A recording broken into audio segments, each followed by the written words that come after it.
This video shows the Randomizer tool in Cambridge Primary Maths Toolbox. When you open your toolbox, this is the screen that you will see. On our left we have a floating toolbar. If you grab it, you can drag it to anywhere you like on the screen. The toolbar consists of a number of toolboxes, so for instance this one is the fractions toolbox. Today we're going to be looking at the Randomizer tool, and that's in the probability toolbox, and it's the one that has the number 6 on it. So I'm just going to click it. Now I've got a choice between numbers between 0 and 9 and numbers between 1 and 9. For this exercise we're just going to look at numbers between 1 and 9. So I'm going to tell it OK, and a number appears on the screen. Now I can move it to wherever I like, and if I click at the bottom left you'll see that there's a spinny cube. If I click on it I get a random number. And you could use this with your class as it is to look at things like odd and even numbers. That's why I haven't included the 0, to avoid complications. With older ones, if I wanted to do reading out what the number is, I could put in some more numbers. I'm going for 0 to 9 this time because I can include the number 0. Usually with the leading number, the first number to the left, I tend to use 1 to 9 so we don't get numbers starting with 0. So tell it OK, put that one next to the original number, join it up, there we go. And now if I click, and I can get them to read out the number. So 12, 10, and you can talk yet again about odd and even and all the other things you talk about with numbers as they get older, things like square numbers, etc. And you can do this with as many different numbers as you like. So if I wanted to do it with 4-digit numbers, all I'd have to do is click there. I'm going from 0 to 9 again, click another one, 0 to 9, and then just put these up with the original 2, and now they've got to be able to read 4-digit numbers out loud. Very good practice for their numbers, and you can also obviously get them to write the numbers down. And if I click randomize, you'll see that we'll get a different number every time. So we can put it up on the screen with yesterday's number and say, OK, today's number is, and they have to write the number down.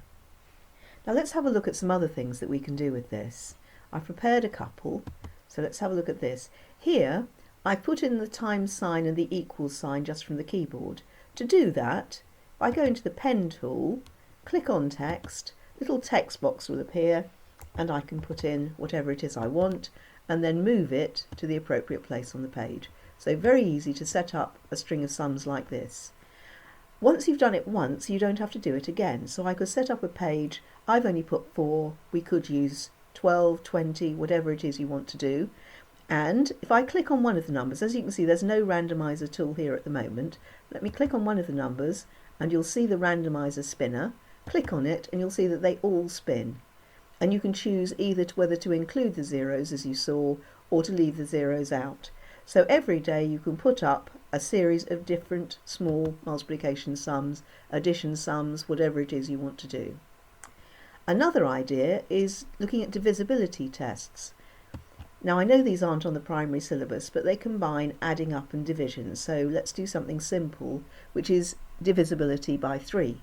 Now the first thing we need to tell them is if a number is divisible by 3, then if we add up the digits, the answer is divisible by 3. So what they've got to do is add up the digits. In this case we've got 1 and 2 is 3, 2 is 5, 3 is 8, 2 is 10, 2 is 12. Is 12 a number that's divisible by 3?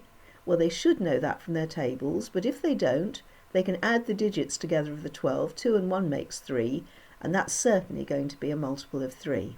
So this whole number 122322 can be divided by 3. You need to make the number reasonably long. Remember to make sure that the first number here is not a 0, so choose that in the randomizer as 1 to 9. The rest can be chosen from 0 to 9.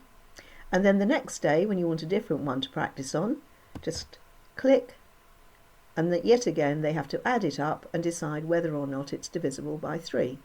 So it's a useful exercise in adding up 6 numbers, 5 numbers, however many numbers you choose to put on the screen, or you could put up groups of 3 numbers, randomize them and ask them which of those are divisible by 3.